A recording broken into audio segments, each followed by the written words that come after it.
महाराज जी, मेरा प्रश्न ये है कि जैसे कई परिस्थिति ऐसी आती है, जैसे एक वादी पक्ष है जिसका लड़का मर गया और वो कह रहा है कि इसने मारा है, इसी ने मारा है, और हम परिस्थिति उसको वैसे उसका कोई एविडेंस भी इस तरह का नहीं है ना, उसने देखा ना हमने देखा, और वो चिल्लाता है नहीं मैंने नहीं मारा, मैं वहां था ही नहीं, मैंने किया ही नहीं। तो उस स्थिति में भी हम छोड़े उसको? तो छोड़ा जा नहीं सकता क्योंकि रिपोर्ट है।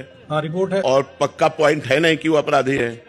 तो वही आरोप जो अभी पुलिस ने ये कर लिया होगा, इसलिए छोड़ दिया। बिल्कुल। अभी कुछ दिन पहले, अभी 3-4 दिन पहले इस तरह की घटना थी, 8 दिन पहले, तो इसी तरह का था, वो पारिवारिक मामला था, पर वो नहीं माने कि नहीं यही है, तो वहाँ ऐसा लगता है कि वहाँ जिम्मेवारी हमारे पे करना नहीं। उस समय आपकी जिम्मेवारी, क्योंकि आप अंतर्यामी तो है नहीं।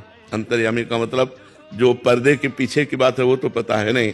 आप तो साक्ष्य और रिपोर्ट दो के ही आधार पर कर सकते हैं। साक्ष्य मिले और जिसके नाम रिपोर्ट किया गया है, अब जैसे वो निरपराधी है और रिपोर्ट हुई, तो आपको उनको पकड़ना पड़ेगा, उनको ये उसका प्रारब्ध है, वो पाप का प्रारब्ध है जो अभी तक भोगा नहीं है, और वो पाप गुप्त है, तो अब उसे फंसाएगा। उसमें आप कोई अपराधी नहीं है, उसमें आपका कोई दोष नहीं है, क्योंकि जैसे न्यायाधीश है, अब वो तो साक्ष्य के अनुसार दंड देता है और निर्दोष है, लेकिन पूरे साक्ष्य उसके हैं, तो उसका कोई पाप है पूर्व का जो उसको दंड देने के लिए उद्यत हो गया है। वर्तमान में तो निष्पाप है, लेकिन उसका पूर्व का कोई पाप है, तो इसमें आप का कोई दोष नहीं है। उस समय सही है, लेकिन पीछे उसने कोई पाप किया जो उसे फंसा रहा है, जो उसे थप्पड़ चलवा रहा है। वो कह रहा है मैं कसम से कह रहा हूं मैंने पाप नहीं किया, ये अपराध नहीं किया।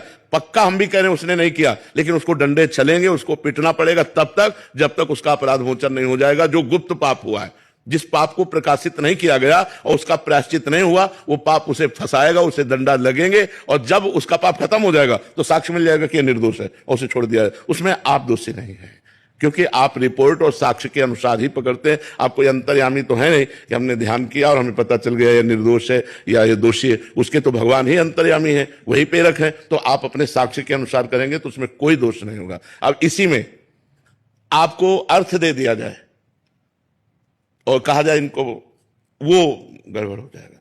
आपको रिपोर्ट की गई तो अपने रिपोर्ट के अनुसार कार्य करने में आपको कोई दोष नहीं, लेकिन जब कोई अर्थ आपको दे देगा तो स्पष्ट हो गया कि वो अर्थ बल से उनको दंड दिलाना चाहता है। उसमें हमें सावधान रहना है। बकाया इस पर कोई आप अंतर्यामी नहीं, आपको दंड देना ही पड़ेगा। तो उसको जो निर्दोष होने पर दंड मिला, ये पूर्व का कोई पाप है, उसको भोगना पड़ेगा। आप उसमें कुछ नहीं कर सकते, आपको करना ही पड़ेगा। अगर आप नहीं करते हैं तो आपके ऊपर ब्लेम लग जाएगी कि उस पार्टी ने आपको अपने अधीन करने के लिए कुछ किया है, तो इसलिए आप इसमें निर्दोष है। इसमें तो हमें कोई दोष नजर नहीं आ रहा है। ये हमेशा हर पुलिस वाले के साथ हाँ, क्वेश्चन रहता है। बिल्कुल, क्योंकि हत्या के मुकदमे में किसी को भेजना, पूरा जीवन उसका बर्बाद हो जाना, तो उसका पाप आप अवश्य में भोक्तव्यम कृतम कर्म शुभाशुभम होई सोई जो राम रचि राखा को करि तर्क बढ़ावे शाखा। भोगना पड़ेगा, अवश्य भोगना पड़ेगा।